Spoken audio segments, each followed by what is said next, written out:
갈라디아서 우리를 자유롭게 하는 복음이라는 주제를 가지고 세 번째 갈라디아서 강해하도록 하겠습니다. 오늘 설교의 제목은요, 바울의 간증입니다. 여러분 간증이라는 말 들어본 적 있으시죠? 그렇죠? 요즘에는 조금 교회마다 간증 집회하는 게 조금 뜸하긴 한 것 같은데 이전 90년대 그때 한창 한국교회 부흥했을 때 80년대 90년대만 하더라도 이 간증하시는 분들 꼭 교회에 오셔서 간증했던 기억이 납니다. 저는 꼭 항상 기억났던 게 그때 학생이어서 그랬는지 몰라도 공부 꼴등이었는데 잠언 읽고 서울대 갔다. 이런 간증자들 꼭 계셔서 그 간증들 항상 귀 기울이면서 나도 서울대 가리라. 그들의 믿음이나 내 믿음이나 뭐가 다르냐. 나도 오늘 작심하여 잠언 읽어 서울대 가겠다. 막 이랬던 그 간증에 대한 추억이 있습니다. 여러분 이렇게 자신의 신앙 이야기를 모두들 앞에서 하는 것을 간증이라고 하죠. 오늘 우리가 읽은 이 본문이요, 바울의 간증 이야기예요. 간증. 바울이 이렇게 자신의 신앙 이야기를요 모두들 앞에서 하는 이유가 있습니다. 이유는 간단해요.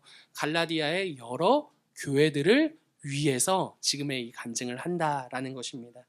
지금 갈라디아 교회들의 상황이 어떠하죠, 여러분? 지금 갈라디아 교회들은요 다른 복음을 따르고 있는 상황입니다. 일전에 다른 복음 무엇이라고 말했습니까? 신앙의 지표를 그리스도에게 두는 게 아니라 나에게 두는 것을 다른 복음을 따르는 것이다 라고 말했죠. 그래서 다른 복음은요 이렇게 이야기하는 거예요. 야, 너 하나님이 널 사랑한다라고 치면 사랑받을 만한 짓을 해. 그래야 하나님이 널 사랑하시는 거 아니겠어? 너 한 주간 삶 돌아봐봐. 말씀 읽었어? 기도했어? 체크리스트 딱 한 다음에 사랑받을 만해 안 해? 안 한 것 같은데요. 더 노력해.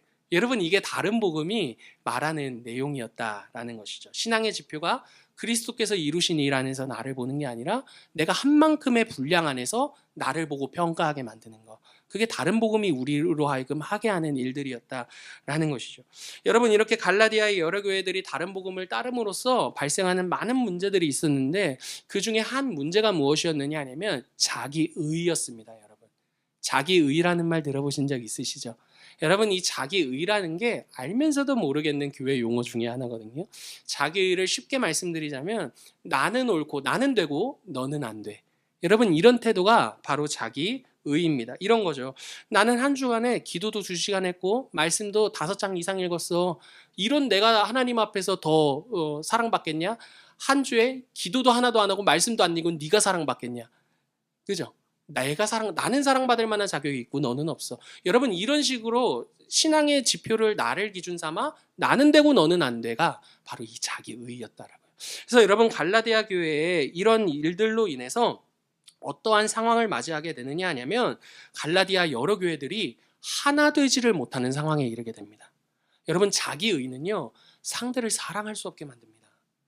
여러분 이런 문제가 앞으로 갈라디아서를 읽어가면서 우리가 발견하게 될 문제이긴 할 텐데, 그래서 여러분 유대 그리스도인들은요 우리는 옳지만 이방 그리스도인들을 향해 이렇게 말하는 거죠. 너희는 할례도 안 받았잖아. 할례 받은 우리가 하나님과 가깝겠어? 할례 받지 않은 니네가 가깝겠어? 갑자기 장기하 같은데 여러분 이런 식으로 여러분 막 그렇게 말을 했다라는 것입니다. 무슨 말인지 알겠죠? 이 자기의는요 여러분 상대를 사랑하지도 못하게 만들 뿐더러 나를 사랑하게 만들고 그럼으로써 교회가 하나 되어야 함에도 불구하고 하나 되지 못하게 만드는 게 오늘 그런 자기의가 만들어내는 결과이고, 그 결과를 갈라디아 교회들이 누리고 있었다 좀 이상한데 그렇게 살고 있었다라는 것입니다. 사랑하는 성도 여러분, 이렇게 다른 복음은요 우리의 의, 자기의를요 계속 더 강화시킵니다. 나를 기준 삼아서 나의 모든 것들을 보고 상대의 모든 것들을 평가하기 때문인 거죠. 하지만 여러분 기억하십시오. 복음은요 더 이상 나를 기준으로 삼지 않습니다. 도리어 내가 이룰 수조차 없었던 그 모든 일들을 이루신 그리스도를 기준으로 나도 볼 뿐더러요 상대도 본다라는 것이죠. 여러분 때문에 복음이 우리 안에 만들어내는 일이 있습니다. 자기 의를 뿌리 뽑고요 우리 안에 그리스도의 의를 심으심으로써 여러분 너그러워지게 만드는 게 복음이 우리 안에 하는 일들이에요. 왜 그렇습니까? 왜 너그러워질 수밖에 없습니까? 우리의 의로 볼 때는요 좁아집니다. 난 되고 너는 안 되니까요. 그날 그리스도의 의로 보니까 여러분 안 되는 나도 품으셨거든요. 그분이. 그러니까 안 되는 나도 품으신 그분 안에서 나도 내 기준으로 그 상대를 보는 게 아니라 그리스도의 너그러움으로 그 상대를 보기 때문에 복음은 우리로 하여금 더욱더 너른 마음을 갖게 만든다라는 것을 여러분 모두 우리 모두가 기억할 수 있었으면 좋겠습니다. 여러분 이렇게요. 바울이 자신이 전한 복음을 의심하고 다른 복음을 따라감으로써 이렇게 자기의 의로움과 자기 자신을 기준 삼아 살고 있는 갈라디아 교회들을 향해서요. 오늘 본문을 통해 무엇을 시작합니까? 간증을 시작한다라는 것입니다. 여러분 이 간증의 논지는요. 내가 너희에게 전한 복음은 거짓이 아니야. 진짜 하나님의 복음이야. 진짜 예수 그리스도께서 나에게 맡기신 진짜 참된 복음이야. 여러분 그걸 강조하고자 간증을 하는 것인데요. 여러분 간증은요. 여러분들이 어떤 이미지를 가지고 계신지 모르겠습니다. 여러분 저는요. 사실 한 10년 전만 하더라도 누군가 간증한다고 앞에 서면 죄송합니다 여러분. 귀를 닫아버렸습니다. 왜냐하면 간증에 대한 이미지가 너무 좋지 않았기 때문이죠. 저에 대한 간증의 이미지는 이런 겁니다. 나처럼 해봐요 이렇게. 그럼 여러분도 이렇게 될 수 있답니다. 저는 그게 처음에는 도전이 됐는데 하면 할수록 제가 되지 않는다라는 그 박탈감 때문에 앞에서 간증하시는 분들의 간증에 귀를 닫아버렸습니다. 결국에 자기 자랑이겠지 뭐 라고 말이죠. 그러나 여러분 간증은요 본래 그런 게 아닙니다. 좋은 것입니다. 여러분 기억해 주십시오. 혹시라도 저와 같은 간증에 대한 편견을 가지신 분들이 계시다면 여러분 간증은 좋은 것이라는 것을 기억할 수 있었으면 좋겠습니다. 여러분 간증이 좋은 것임에도 불구하고 그 간증을 통해 나를 자랑하는 것이 문제이지 간증 자체가 문제는 아니다라는 것이죠. 여러분 왜 그렇습니까? 간증의 진짜 목적은요. 나를 바라보게 하는 것이 아니라 나와 함께 하셨던 누구를 바라보게 하는 것이기 때문에 하나님을 바라보게 하는 것이 간증의 목적이기 때문이죠. 여러분 때문에 간증을 통해서 우리가 함께 나눠야 될 이야기는 이런 거죠. 여러분 저와 함께 하신 하나님이 얼마나 아름다운 분이신지 아십니까? 저와 함께 하신 하나님이 얼마나 좋으신 분이신지 아십니까? 우리 함께 그 하나님을 함께 누리십시다. 여러분 이게 간증해야 될 핵심 내용이다라는 겁니다.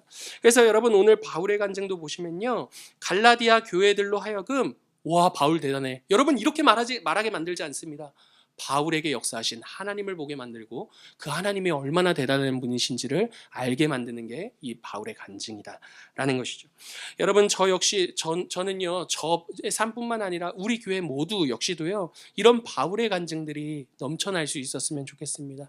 서로와 서로의 대화 가운데 내가 얼마나 괜찮은 사람인지를 은근히 포장하는 그런 간증들이 아니라 하나님이 이렇게까지 좋으신 분이잖아요. 여러분 거기에 함께 모두의 마음이 뜨거워질 수 있는 간증들을 함께 나눌 수 있는 교회가 우리 교회일 수 있었으면 좋겠습니다. 여러분 3월이 되면 이제 공감 모임이 시작됩니다. 우리 교회 소그룹 모임을 시작하는데 여러분 그때마다 서로의 삶 속에 있는 이런 간증들이 서로의 믿음을 더욱더 굳건하게 해줄 수 있었으면 좋겠어요. 여러분 믿음은요 결코 혼자만의 신앙으로 자라날 수 없습니다. 여러분 서신서들을 보십시오. 바울은 항상 너라고 말하지 않고 너희라고 말하고 있습니다. 공동체를 향해 말한다라는 거예요. 항상 하나님께서는 그리스도의 몸으로 부른 우리를요 공동체로서 자라나게 하십니다. 여러분 그 공동체가 함께 자라는 법이 무엇이라고요? 하나님에 대한 이야기들이 넘쳐나게 될 때요. 그리고 그 하나님을 우리가 함께 바라보게 될 때요. 여러분 그렇다면 이 공감 모임에 함께 참여해 주시기를 바랍니다. 그리고 서로의 이야기를 통해 하나님을 함께 바라볼 수 있는 교회가 우리 교회가 될 수 있었으면 좋겠습니다. 여러분. 네. 여러분 이렇게 바울이 간증을 하는 이 바울의 간증 안에는요 2개의 구조로 되어져 있습니다. 여러분 첫 번째 하나의 구조는요 여러분 죄송합니다. 바울 자신이 전한 그 복음의 출처가 어떻게 되는지 이 첫 번째 구조가 있습니다. 그리고 두 번째 구조는요. 자신이 어떻게 복음을 전하는 자로 회심할 수 있게 되었는지에 대해서 말하고 있습니다. 여러분 바울이 이 두 가지 구조를 통해 말하고자 하는 사실 하나이거든요. 무엇이 있느냐 하냐면 그러므로 갈라디아 여러 교회들아 들으십시오. 내가 여러분들에게 전한 복음은 진짜다 아니다? 진짜입니다. 여러분 이걸 강조하기 위해 그러니 내가 너희에게 전한 복음을 끝까지 따라가십시오. 여러분 이 말을 하기 위해 바울이 이 두 가지 구조를 가진 간증을 하고 있다라는 것이죠. 여러분 편의상 이 간증이 2개의 구조로 이루어져 있으니 각각의 구조를 통해서 간증의 내용이 무엇인지 살펴보도록 하겠습니다. 여러분 먼저 첫 번째 구조가 뭐라 그랬죠? 무엇의 출처? 복음의 출처에 대해서 바울이 말하고 있습니다. 11절과 12절인데요. 우리 같이 한번 한 목소리로 크게 읽어보실까요? 형제들아, 시작!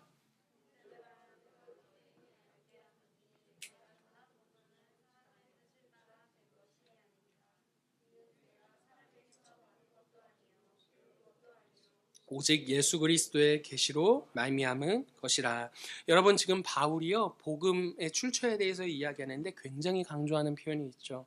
사람의 뜻을 따라 된 것도 아니고 사람에게 받은 것도 아니고 사람에게 배운 것도 아니다 라고, 이렇게 사람에게 난 것이 아니라고 3번이나 반복해서 말하고 있습니다. 굉장히 강조라는 것을 알 수 있겠죠. 여러분, 17절도 보시면요, 바울이 이렇게 말해요. 회심한 이후에 내가 사도들을 만나려고 어디로 가지 않았다?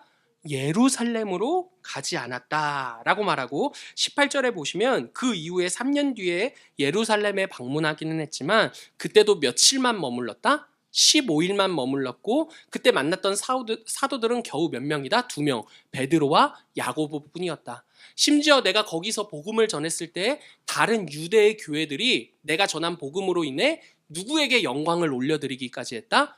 하나님께 영광을 올려드리기까지 했다.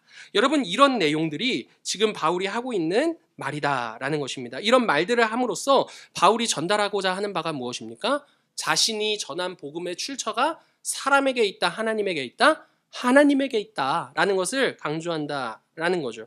여러분, 바울이 이렇게까지 강조하는 데는 바울의 대적자들 때문이었어요. 여러분, 갈라디아 교회는 지금 바울의 대적자들이 있는데 뭐라고 바울의 말을 의심하게 만들고 있느냐 하냐면, 바울이 전한 복음, 바울이 전한 복음 그거 사람들에게 배운 거야. 사도들에게 배운 거야. 근데 그때 배울 때 좀 못 배웠어. 좀 잘못 배웠어. 그래서 너희들에게 이상한 딴 얘기하는 거야. 그러니까 누구의 말을 들어라? 우리의 말을 들어라. 여러분, 이런 대적자들이 있었기 때문에 바울이 자신의 복음 출처가 사람에게 있지 않다라는 것을 굉장히 변호하고 있다라는 것입니다. 여러분, 바울은요 이렇게 자신이 전한 복음이 사람들에게 난 것이 아니라 예수 그리스도의 계시에 의한 것이다 라고 말하는데요, 여러분, 이 장면이 오늘 우리들의 삶 속에, 우리들의 신앙의 여정 가운데 조금 짚고 넘어가야 할 표현입니다. 왜냐하면 여러분, 우리 주변에 아직도 바울과 같이 아주 가끔가다이기는 하지만 나는 하나님께로부터 직통 계시를 받아 말하는 목사입니다. 그렇기 때문에 일반 목사들과는 다르지 않다? 다릅니다. 이러면서 자신의 어떤 계시받은 목사로서 자신의 정통성을 막 강조하는 간혹가다 그런 분들이 계시기 때문입니다. 여러분, 겉으로 볼 때 그분들이 하는 말은요 바울과 비슷해 보이죠. 나는 내 복음은 사람들에게 난 게 아니라 예수 그리스도의 계시로 직통 계시를 받아 하는 겁니다. 뭐 이런 식으로 말하니까. 근데 여러분, 이 사람들의 말 정말 잘못된 말입니다. 여러분, 하나하나 설명해 드리겠습니다. 여러분, 먼저 바울이 자신이 전한 복음이 사람들에게 난 것이 아니라 예수 그리스도의 계시로부터 말미암은 것이다 라는 이 말은요 여러분, 참된 말입니다. 왜냐하면 처음에 교회가 세워질 때, 처음 초대교회, 교회라는 것이 처음 세워질 이 당시에 복음은요 예수님께로부터 직접 보냄을 받은 사도들의 증언을 통해서 시작되고 세워졌기 때문입니다. 그래서 바울은요 자신이 받은 복음을 예수 그리스도의 계시라고 말하는데, 여러분, 이 계시라는 말은요 어려운 말로 느껴질 수는 있지만 쉽게 말하자면 나타내 보이다 라는 겁니다. 감추었던 것들을 하나님께서 나타내 보이시다라는 의미입니다. 그러니까 여러분, 이게 무슨 말이냐 하면 바울 스스로 복음을 터득하거나 깨우치거나 스스로 공부해서 얻어낸 것이 아니라 누가 보여주셨기 때문에 알게 된 겁니까? 출처가 누구입니까? 예수 그리스도께서 보여주셨기 때문에 알게 된 내용으로서 예수 그리스도의 계시다라고 말한다라는 거죠. 여러분, 정리하면 처음 교회는요 예수님께로부터 보냄을 받은 사도들을 통해 세워진 거예요. 여러분, 사도들의 복음은요 자신들이 직접 깨닫거나 스스로 터득한 것이 아니라 그 출처가 누구이시다? 예수 그리스도다라는 것입니다. 여러분, 그걸 바울이 예수 그리스도의 계시다라고 말한다라는 거죠. 여러분, 그렇다면 퀴즈, 이제 오늘날에도 예수 그리스도의 계시를 받아 전하는 일들이 가능할까요? 여러분, 사도들과 같은 사람들이 오늘 우리의 현실에도 필요할까요? 여러분, 답은 하나입니다. 아니오입니다. 아니오예요, 여러분. 그러니까 누가 계시 받아서 말했다라고 하면 구라치는구나. 여러분 이렇게 생각하십시오. 왜 그렇습니까, 여러분? 왜냐하면 여러분 오늘 복음과 관련되어 있어 하나님께서 우리들에게 나타내시는 모든 계시의 충만함은 무엇으로 충분하기 때문에? 성경으로 충분하기 때문이다라는 것입니다, 여러분. 여러분 오늘을 사는 우리들에게 하나님께서 나타내시는 계시는 무엇입니까? 성경이라고요, 여러분. 성경이라고요. 처음 교회는요, 사도들이 전한 복음, 곧 예수 그리스도의 계시 위에 세워져야 했어요. 왜요? 무엇이 아직 확정되지 않고 무엇이 없었기 때문에? 성경이 아직 확정되지 않고 성경이 없었기 때문에, 여러분. 하지만 여러분, 지금 우리는 누군가의 계시를 받아 복음을 듣지 않아요. 왜 그렇습니까? 우리 시대의 계시는요, 이미 성경으로 하나님이 우리에게 전달하셨고, 성경 안의 모든 것들이 하나님이 계시하신 모든 것들이 이미 충분하게 그 복음에 관하여 알 수 있는 모든 충분한 내용들을 하나님이 담아 우리에게 계시로 전달하셨다고 우리가 믿기 때문입니다.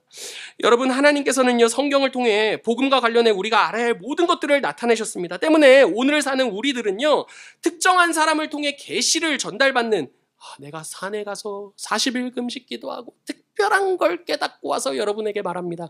여러분 이런 식으로 전달받는 것이 아니라 하나님께서 나타내시고자 하는 모든 것들을 충분하게 담고 있는 성경을 통해 하나님의 뜻을 알고 하나님의 뜻이 무엇인지 알게 된다라는 것이죠. 여러분 제가 이런 내용들을 강조하는 이유가 있어요. 왜냐하면 계시라는 이 말 하나 가지고 우리들에게 혼란을 야기하는 사람들이 꼭 있기 때문이에요. 여러분 지금도 유튜브 간혹 가다가 썸네일이 무섭게 뜹니다. 목사니까 막 그런 썸네일이 막 알고리즘으로 떠요. 그러면은 뭐 모르겠어요. 우리 교회를 검색하고 그걸 검색해서 그게 뜨는 건지 모르겠어요. 근데 뭐 계시 뭐 해가지고 이걸 아십니까? 뭐 이런 식으로 해서 이거 모르면 마치 지옥 가는 것처럼 이거 모르면 뭔가 하나님께로부터 멀어지는 것처럼 그런 식의 썸네일들을 막 공포 마케팅이죠. 그런 식으로 계시라는 단어를 막 사용하는 거 볼 때마다 막 우라가 치밀어 오릅니다. 아무것도 모르는 성도님들 꼬셔가지고 겁줘가지고 이거 자기 말 듣게 만들려고 막 거룩한 신부 뭐 준비해라 막 이런 말들. 여러분 그런 것들에 귀를 기울이지 마시고 하나님의 뜻이 무엇인지 궁금하시거든. 첫 번째 성경을 펴십시오. 여러분 성경을 펴십시오. 정말로요. 하나님이 우리에게 계시하신 모든 충만함이 성경에 있다는 것을 기억하십시오. 특별한 사람, 특정한 사람에게 있는 것이 아니라 여러분 성경 안에 있는 것이죠. 여러분 그리고요. 한 지역교회 목회자를 통해서 우리 교회 담임 목회자를 세우셨잖아요. 여러분 그 목회자를 통해서 매 주일마다 하나님이 우리에게 주시는 말씀이라고 생각하십시오.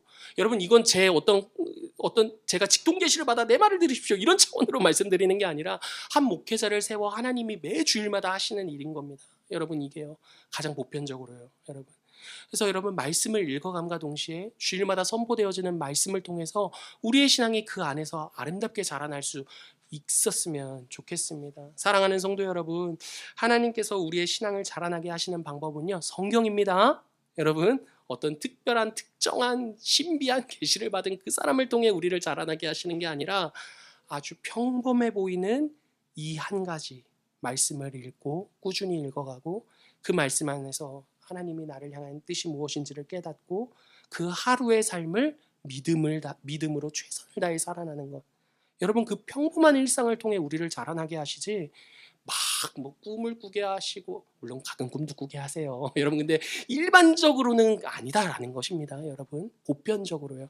여러분 생각해 보십시오. 아이들이 밥을 먹고 자랍니까? 특식을 먹고 자랍니까? 밥을 먹고 자라죠. 근데 그 밥은요 맨날 먹을 때마다 놀라질 않습니다. 왜요? 그 밥의 그 나물이잖아요. 근데 그 밥의 그 나물이 우리를 자라나게 한다고요.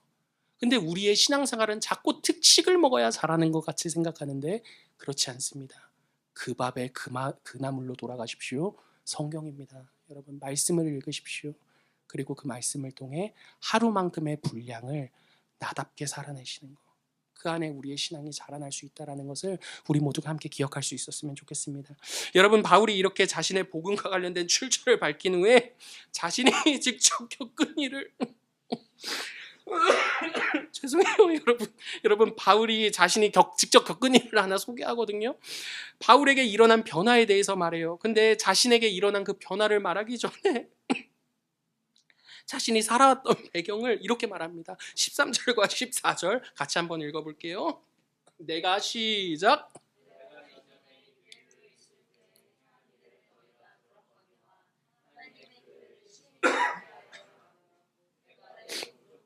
여러 영갑자보다 유대교를 지나치게 믿어 내 조상의 전통에 대하여 더욱 열심히 있었으나, 여러분 바울이 자신의 변화에 대해서, 자신에게 일어났던 변화에 대해서 말하기 전에 꼭 말했어야 할 자신 인생의 배경 하나가 있었어요. 무엇이냐면 하나님을 만나기 전에 자기가 어떠한 삶을 살았는가에 관련된 이야기였습니다.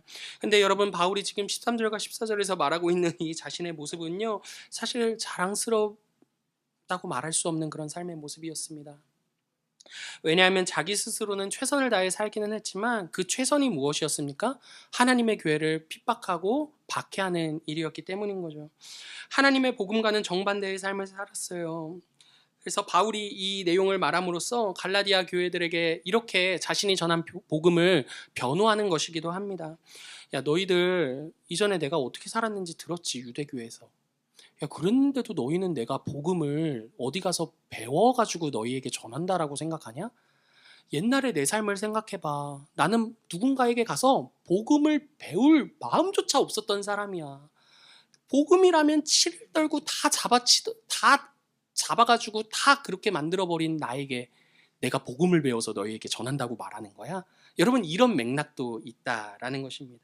이렇게 복음과 반대로 살던 바울에게 한 가지 사건이 일어났는데 그게 무엇입니까, 여러분?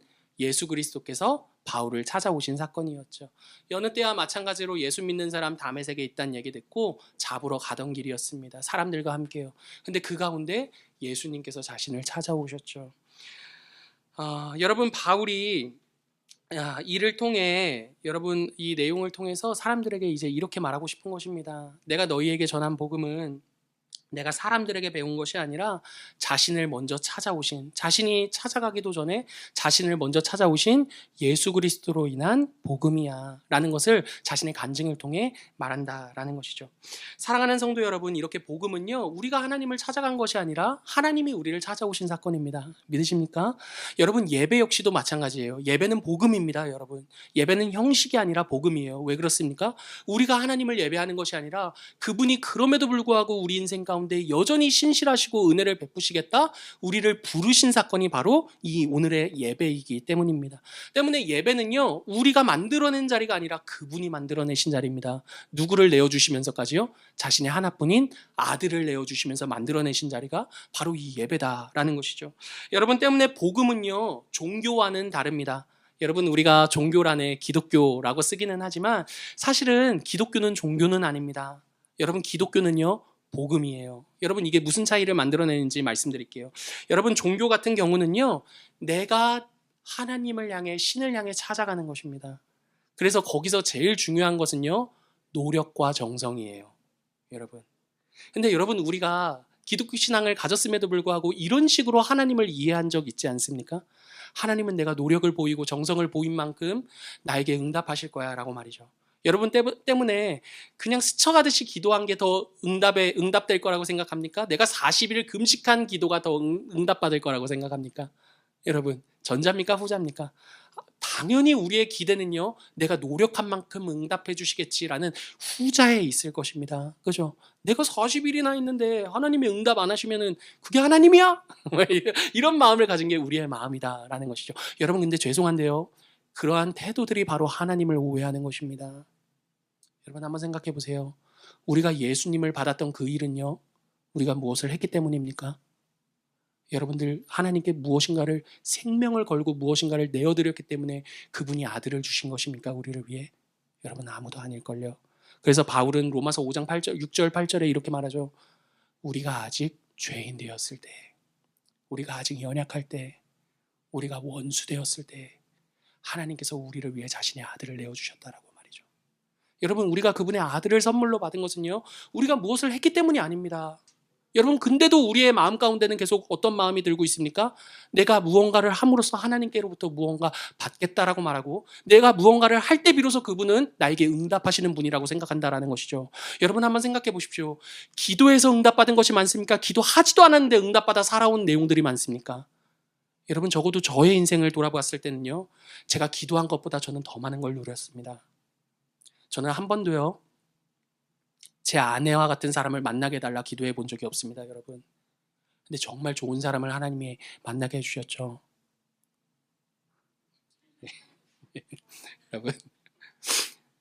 여러분, 그러니까 기도하지 마십시오. 여러분, 이걸 말하고 싶은 것이 아닙니다.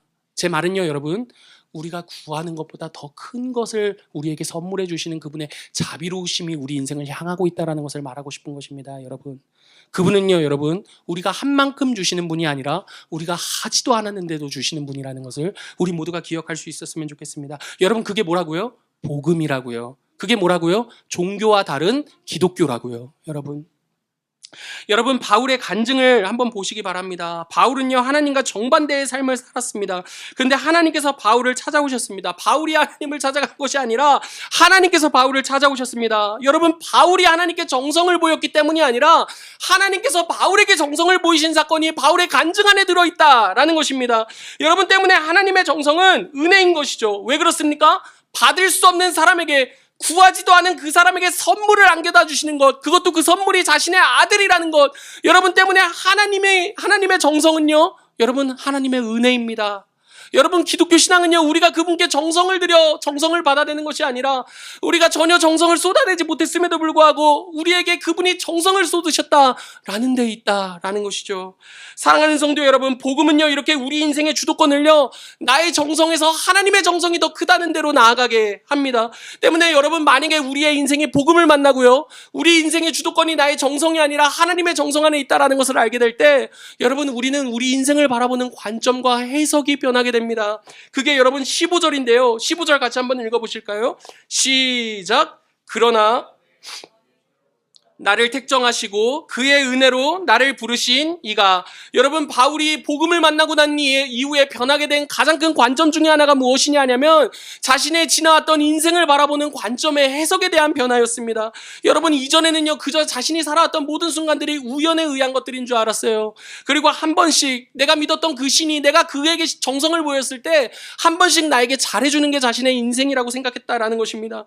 근데 여러분, 하나님을 만나고 나니, 복음을 만나고 나니 자신의 정성보다도 하나님의 정성이 더 크다라는 것을 알고 나니 인생을 해석하는 관점이 변하게 되는 것이죠. 무엇입니까, 여러분? 내가 내 인생에 다 정성이 닿지 않았던 그 장면까지도 하나님의 정성 안에 있었구나라고 말이죠. 내가 내 인생을 인지하지 못했을 그때조차도 내 인생은 여전히 하나님의 정성 안에 있었구나라고 말이죠. 여러분, 그게 바로 내 어머니의 태로부터 그분이 나를 선택하셨습니다 라는 말에 의미가 된다라는 것입니다. 여러분, 이 자리에 이러한 바울의 말이 공감되시는 분이 계실지도 모르겠고 전혀 공감이 되지 않는 분이 계실지도 모르겠습니다. 그러나 여러분, 한 가지 분명한 것은요, 바울의 이 고백을 진짜 사실로 받아들이게 된다면 우리는 우리 인생에 정말 더할 나위 없는 담대함을 가지게 될 것이다 라는 것입니다. 여러분, 제가요, 자녀 둘을 등원시킬 때 유치원에 가고 어린이집에 가야 되는 그 아이들이 자신들이 가야 되는 곳이 유치원이고 어린이집임에도 불구하고 인지하는 것들이 부분적입니다. 예를 들어 보면요, 여러분, 자신이 어린이집에 가야 되는 것은 알고 있지만 물통을 챙겨야 된다는 것을 잊을 때가 있습니다. 그럼 여러분, 그 물통을 누가 챙깁니까? 여러분, 제가 챙겨요.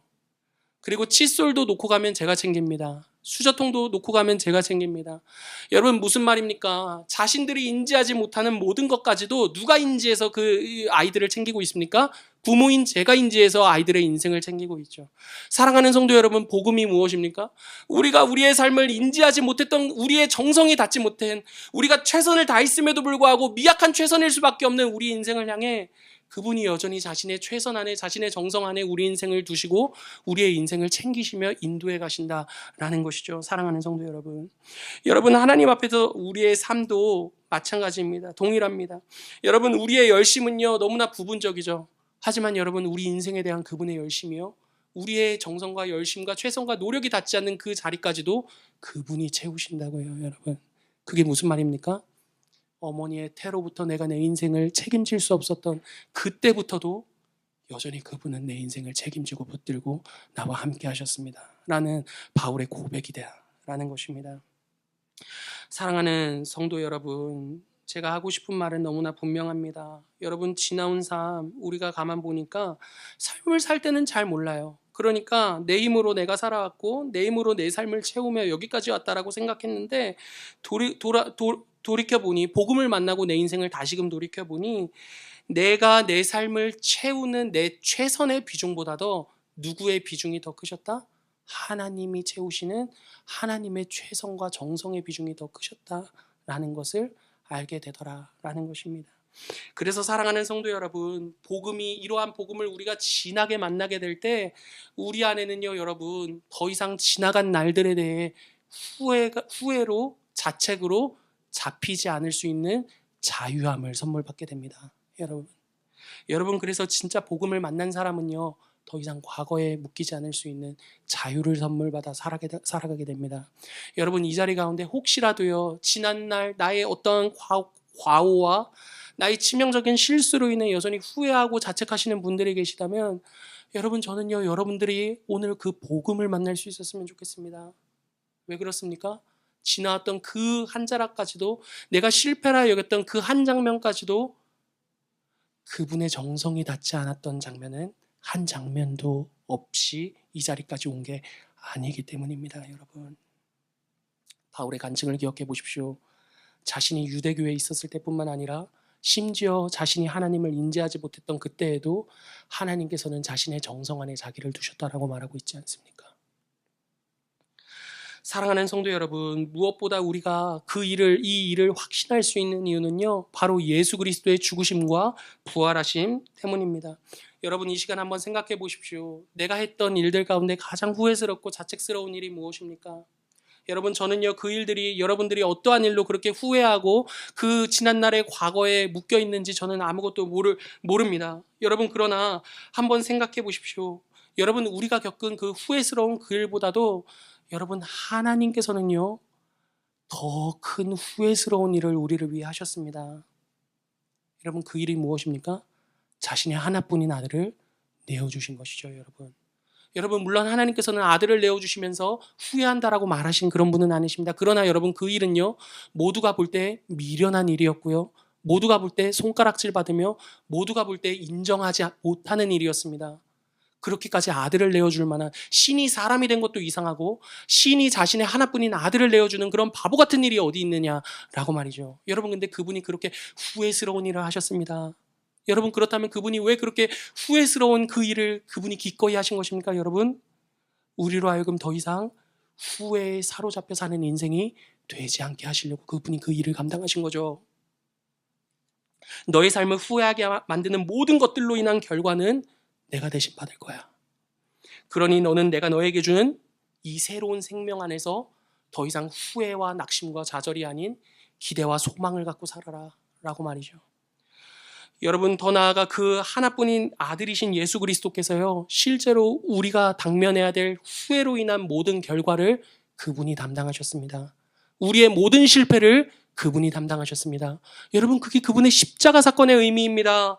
그러므로 사랑하는 성도 여러분, 우리의 지난날의 모든 과거가 더 이상 우리에게 모든 영향을 미치지 못한다는 것을 기억하십시오. 왜 그렇습니까? 그 모든 과거의 후회로 인한 모든 영향은 바로 그리스도께서 자신이 십자가에서 대신하셨기 때문입니다. 여러분, 우리의 과거로 인한 모든 후회를 그분이 담당하셨습니다. 여러분, 더 이상 그 과거의 후회가 우리에게 미칠 수 있는 영향력은 아무것도 없다라는 것을 기억하십시오. 여러분, 그게 바로 우리를 향한 하나님의 복음이라는 사실입니다.